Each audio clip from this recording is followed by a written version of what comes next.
Herzlich willkommen hier auf unserem Kanal Barbecue aus Waden. Heute gibt es eine kleine Produktvorstellung. Mich hat die Firma Cosori angeschrieben, ob ich ihre Heißluftfritteuse testen möchte und was man mit genau machen kann.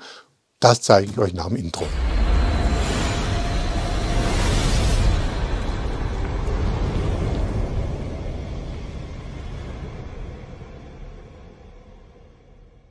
So, dann kommen wir mal kurz zum Produkt.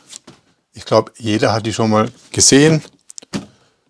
Ist von meiner Seite her eine sehr wertige Fritteuse, macht einen guten Eindruck, die Farbe gefällt mir auch gut. Vor allem, was mir sehr gut gefällt, ist das leicht angeschrägte Display.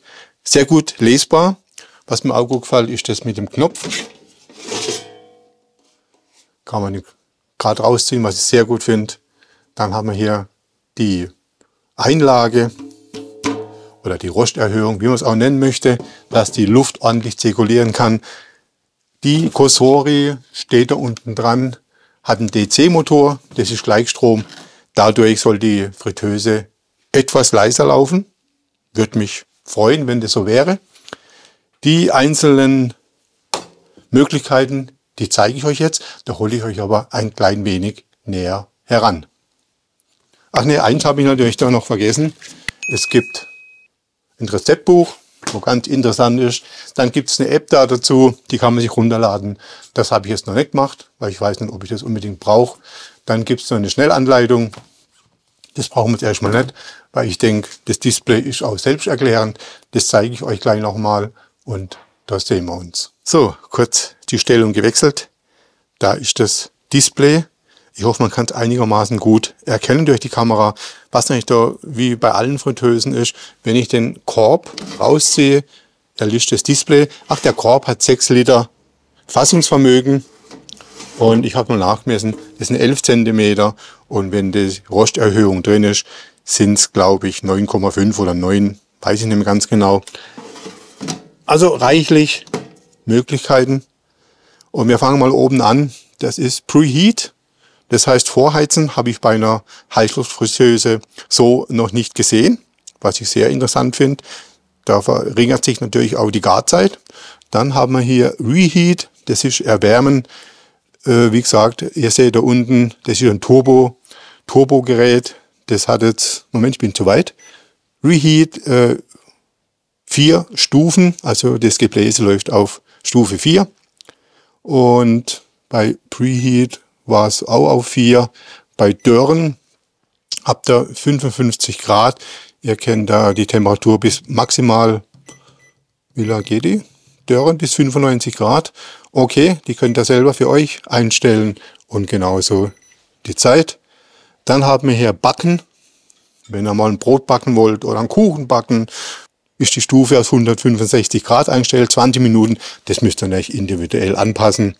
Dann ist die Stufe auf Gebläse Stufe 3. Das ist ja so ein Turbo-Blaze. Und wie gesagt, das könnt ihr alles individuell einstellen. Die Stufe Prof ist zum Auftauen. Da könnt ihr auch euch die Zeit selber einstellen. Und ihr seht auch Stufe 1. Und dann gibt es noch Erwärmen. Das ist eigentlich im Prinzip alles selbst erklären, wenn ihr Speisen erwärmen wollt vom Vortag, 75 Grad, da könnt ihr das nicht viel ändern.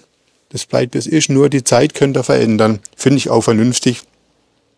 Und die Gebläsestufe ist 2, was ich auch sehr okay finde. Da unten sind dann die Turbostufen, Airfry. Es steht volles Rohr, da sind alle Gebläsestufen auf 5. Da könnt ihr natürlich auch, ich glaube, bis 230 Grad. Gucken wir mal. Jawohl. Und die Zeit, wie bei allen anderen, könnt ihr selbst einstellen, was ihr gerade machen mögt. Dann haben wir Roast. 220 Grad. Könnt ihr auch bis 230 gehen. Die Zeit natürlich individuell einstellbar. Dann, da bin ich falsch, Grillen. Wenn ihr was grillen wollt, ja zum Beispiel, ich denke, ein Kotelett oder ein Steak oder so werde mit Sicherheit sehr gut funktionieren. 230 Grad sind vorgegeben, höchste Lüfterstufe, was ich richtig gut finde. Werde ich alles mal testen. Dann haben wir hier noch Frozen. Frozen ist für gefrorene Lebensmittel wie zum Beispiel Pommes oder so. Oder wenn es gibt ja die gefrorene Chicken Wings, die schon vormariniert sind, die könnt ihr da natürlich dann auch wunderbar knusprig braten. Und wie gesagt, da könnt ihr auch die Temperatur bis 230 und eine individuelle Uhrzeit oder Zeit, die ihr dann für euch dann denkt. Manchmal sind es so 20 Minuten, weil die zum Teil auch schon vorgegart sind. Und ja, wie gesagt, das ist alles ziemlich selbsterklärend. So, habe ich noch irgendwas vergessen? Fällt mir jetzt auch nichts ein. Wie gesagt, da hinten sind noch so ein paar Bildchen drauf. Aber das ist alles in der App. Die App habe ich noch nicht. Und wie gesagt, ich habe sie vorhin schon mal erwähnt, ob ich sie dann am Ende runterlade, das weiß ich noch nicht. Ich schaue mir sie erst mal an, da muss man sich dann registrieren und dann kann man sich das alles anschauen. Und so macht das Ganze für mich einen ziemlich wertigen Eindruck. Ich würde sagen, ich werde den Korb mal kurz ausspülen. Dann werde ich ihn mal kurz ausbrennen lassen. Das steht auch so in der Bedienungsanleitung drin. Da hole ich euch aber dann wieder mit dazu. Falls mir noch irgendwas einfällt, was ich vergessen haben sollte, werde ich das im Laufe des Videos natürlich dann nachholen. So, da bin ich wieder. Was mir noch eingefallen ist, was natürlich auch wichtig ist bei so einer Heißluftfritteuse, ist, dass es ein fettarmes Braten, Backen ist, Kochen, Grillen. Und was natürlich auch für uns alle wahrscheinlich, die gern fette Sachen essen, von Vorteil ist. Dann ist es auch geruchsarm. Es ist nicht geruchsfrei, das wird nie passieren, weil man grillt ja da drin oder man erzeugt Hitze. Aber sonst finde ich das unheimlich auch ein Zeitersparnis. Es braucht nicht so lange zum Aufheizen und das Gargut ist natürlich dann auch ein bisschen schneller fertig, weil die Hitze natürlich da drin komprimiert wird. Und wenn ihr einen Gasgrill aufheizen müsst, der braucht natürlich sehr viel mehr Energie, genauso wie im Backofen oder egal was den Grill ja auch verwendet, ist das natürlich schon von Vorteil. So, ich habe das jetzt mal eingestellt. Airfry, 195 Grad, 10 Minuten. Das bewirkt, dass da noch eventuelle Rückstände dann vollkommen verbrennen. Dann ist es auch geruchsneutral, weil ihr wollt ja nicht irgendwelche Fettgerüche an eurem Essen haben. Und deswegen starten wir das Ganze einfach mal. Und jo, die startet schon und ist so schon relativ leise. Das fällt mir jetzt schon auf, dass sie sehr leise ist. Und ich würde sagen, ich melde mich nach den 10 Minuten. Und dann würde ich sagen, beginne ich mal mit der Vorbereitung für die, was haben wir noch geholt? Hähnchen. Hähnchen. Die müssen wir noch marinieren und das sehen wir uns dann wieder. Gut, was ich noch gar nicht gezeigt habe, ist die Rückseite. Ihr seht da so einen Abstandshalter. Das sollte man dann schon einhalten zur Wand oder weiß nicht, wo er die hinstellt. Da kommt nämlich heiße Luft raus und deswegen finde ich das mit dem Abstandhalter gar nicht schlecht. Was mir dabei gleich auffiel ist, wenn die Fritteuse abgekühlt ist, könnt ihr das natürlich auch nützen, um eure Kabel außenrum zu wickeln. Aber wie gesagt, nur im erkalteten Zustand, sonst wird euch wahrscheinlich das Kabel schmelzen. So, aber wie gesagt, das finde ich auch ein Vorteil, habe ich auch bei so einer Fritteuse noch nicht gesehen. Und wir sehen uns. So, die 10 Minuten sind rum. Zeigt auch schön an, End. Jetzt ziehen wir das Ganze mal raus. Lass es ein wenig abkühlen. Und es ist also wirklich zwingend erforderlich, dass er die Heißluftfritteuse ausbrennt. Und das am besten im Freien, weil das roch schon sehr stark nach Industrierückständen, nach Fett oder was da so alles noch drin war. Und jo, ich würde sagen, jetzt beginnen wir mit den Hähnchen endgültig zum Vorbereiten.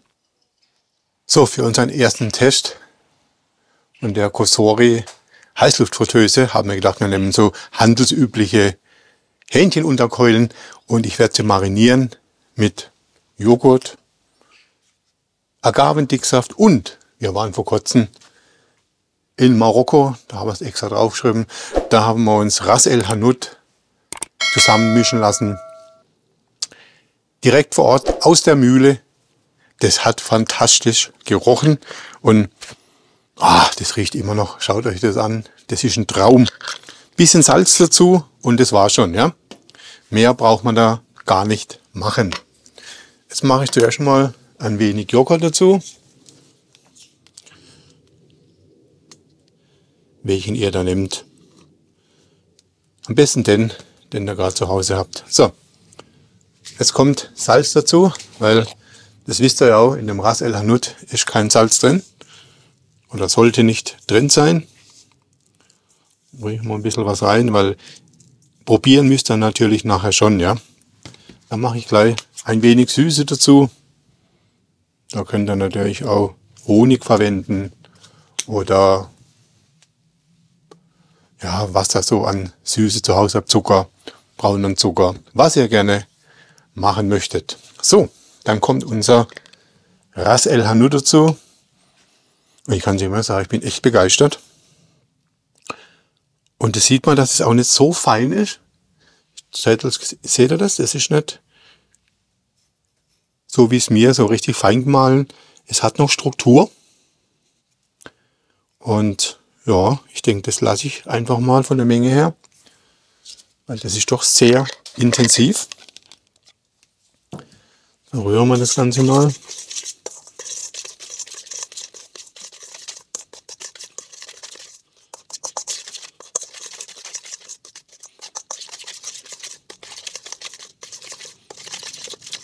So, das probieren wir mal.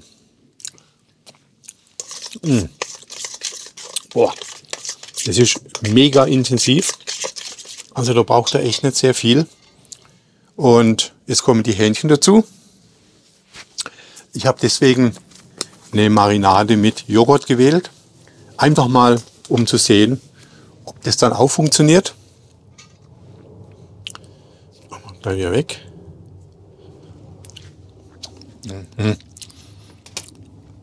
Ist schon richtig gut, aber mir fehlt noch ein bisschen Süße. Wie gesagt, das müsst ihr natürlich für euch dann bestimmen, wie ihr das vom Geschmack her dann möchtet. So. Jetzt mischen wir das einfach darunter und lassen das Ganze dann, würde man sagen, für gute 3 Stunden marinieren. Wenn ihr nicht die Zeit habt, könnt ihr das natürlich auch über Nacht machen. Dann kriegt ihr noch einen intensiveren Geschmack ans Fleisch. Mir genügen das erst einmal 3 Stunden. Und nach den 3 Stunden sehen wir uns dann wieder. So, da bin ich wieder. 3 Stunden sind vergangen. Da liegen sie, die marinierten Hähnchenunterkeulchen. Die packen wir jetzt einfach mal in die Heißluftfritteuse. So. Und jetzt nehme ich Airfry. 200 Grad. Ich erspare mir heute das Vorheizen und mache da mal 40 Minuten. So, 40 Minuten. Und ich würde sagen, wir starten mal. So, nach 20 Minuten werde ich die Hähnchenkeulchen einmal umdrehen und dann nochmal 20 Minuten und dann dürfte sie eigentlich fertig sein.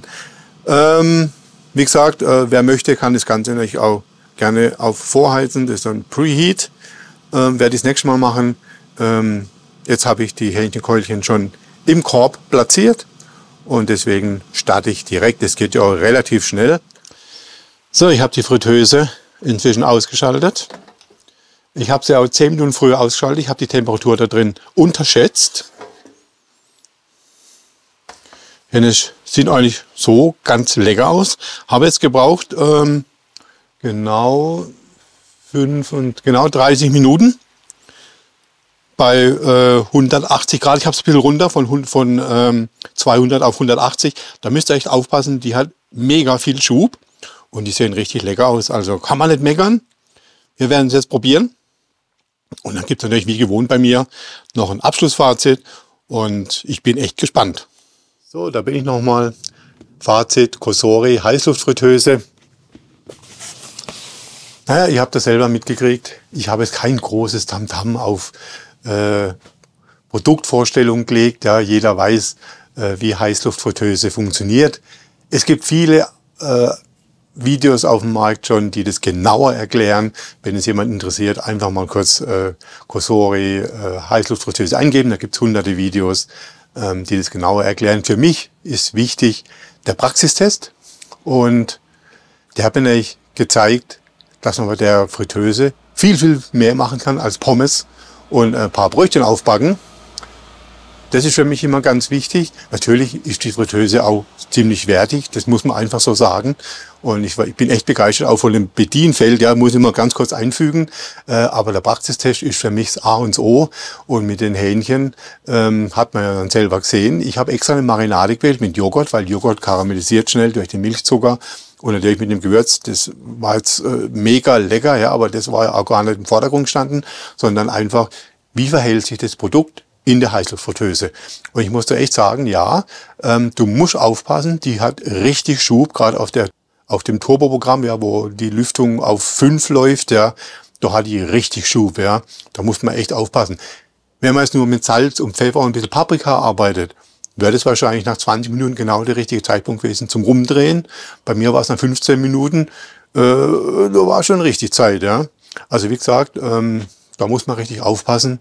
Und was nochmal wichtig ist, was ich erwähnen wollte, ist das Ausbrennen. Leute, das müsst ihr unbedingt machen und macht es im Freien. Ich habe es ja schon erwähnt, das hat also fürchterlich gestunken. Ja. Wer das nicht machen will, hat er halt dann beim ersten Mal einen komischen Geschmack am Lebensmittel. Aber wie gesagt, macht es. Und ihr habt eine Top-Fritteuse.